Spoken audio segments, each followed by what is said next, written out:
My name is Arman Vakili, and you and I are going to go through the constitutional amendments together. I did a series already on the Constitution, and you can find the link to that somewhere on here. And if you haven't read through the Constitution, I would recommend you go through it. It's a very enlightening experience. And the reason that we're doing this mainly is because if you're a citizen in the States or a resident, and you kind of want to know what you can do and you can't do, what the rules and regulations of the United States are. That's basically what the Constitution and the amendments are. And the second reason, which in my opinion is the more important reason, is for us to know as a people, so for you and I to know as the people, that we actually have the power. The power is to the people. And as we go through the amendments and you go through everything, you'll kind of come to that conclusion yourself as well. And the reason why this is important is because the media, mass media, wants to make us believe that the power is actually in the hands of a select few. And they demonize these people by, saying the rich people are bad or the government officials are bad, whatever side you're on doesn't really matter, right? They do these things because they want our eyeballs, because it's very fun for us to watch these kinds of things and we get distracted. And through the process, we also forget that we actually have the power. It's not these people that have the power. These people are at our service, right? The reason why a government official is there is to help decide what's best for the people, ideally. And it's like business people become successful and wealthy because they are of service to the people. And so for us to understand that the power is with us is very, very important. And then it begs the question, okay, well, what is my power, right? Like, what are my rights? What can I do? And that is why we're going into the amendments together. So the Ninth Amendment is non-enumerated rights retained by people. The enumeration in the Constitution of certain rights shall not be construed to deny or disparage others retained by the people.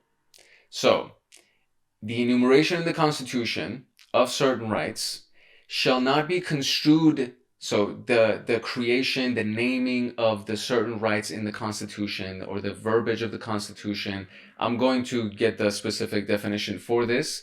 But whatever that specific thing means, from what I understand, means that it can't be construed to deny or disparage other rights that are retained by the people. So if I have certain rights and you want to add something to the Constitution for those rights, you can't deny my other rights or disparage my other rights if you're trying to add new rights, or the enumeration or so let's find out specifically what enumeration means so we can actually get the specifics for this. And to get help with this, we're going to actually just look at the interpretation, because when I looked at the definition, it didn't really help me much. So let's look at the interpretation by professors from Georgetown University Law Center and Georgetown Law Center again. Okay, so although there is much dispute among constitutional scholars about the meaning and legal effect of the Ninth Amendment, there's a consensus about its origin. During the ratification debates over the Constitution, some opponents of ratification, anti-federalists, vociferously, great word, complained about the absence of a Bill of Rights. In response, the supporters of the Constitution, the Federalists, such as James Wilson, argued that a Bill of Rights would be dangerous. Enumerating any rights, Wilson argued, might imply that all those not listed were surrendered. And because it was impossible to enumerate all the rights of the people, a Bill of Rights might actually be construed to justify the government's power to limit any liberties of the people that were not enumerated. Nevertheless, because the anti-federalist demand for a Bill of Rights resonated with the public, Federalists like James Madison countered with a pledge to offer amendments after the Constitution's ratification. As a representative from Virginia to the First Congress, Madison repeatedly insisted, over both indifference and vocal opposition, that the House take up the issue of the amendments. In now a famous and much analyzed speech, he introduced a list of amendments that he proposed to be inserted within the text of the Constitution so as literally to amend or change it. For example, he proposed that there be prefixed to the Constitution a declaration that the government is instituted and ought to be exercised for the benefit of the people, which consists in the enjoyment of life and liberty with the rights of acquiring and using property and generally of pursuing and obtaining happiness and safety. And the end of the list of rights to be added to Article 1, Section 9, where the individual right of the habeas corpus was located, Madison would have placed the language that was the forerunner to the Ninth Amendment. By contrast, Madison proposed that the provision that eventually became the 10th Amendment be inserted after Article 11 Article 6, sorry, after Article 6 and a new Article 7. So let's see if we can. I think that this amendment, essentially, can we zoom out here?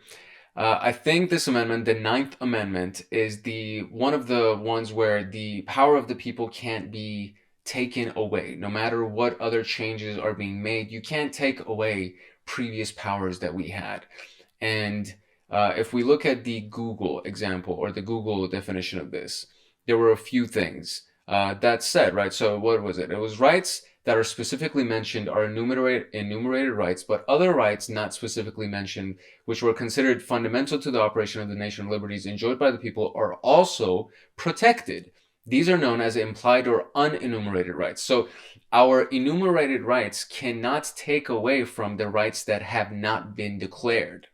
That's what it means. I think that's probably the most accurate interpretation of this. So if there are rights that have been declared or specifically mentioned, that just because they've been specifically mentioned does not mean that whatever else was not mentioned isn't a right or is something that you can just take away from me because you deem appropriate. And so these are implied or unenumerated rights. And this is, I think, where a lot of the gray areas in the United States are happening right now, that these unspoken rules, right? These unenumerated rights, and these are the rights as well. Just because you don't think so doesn't mean that this isn't my right. And if there's a large enough group of people that speak that same song or sing that same song, that can now become part of the norm, right? It can become an implied or unenumerated right.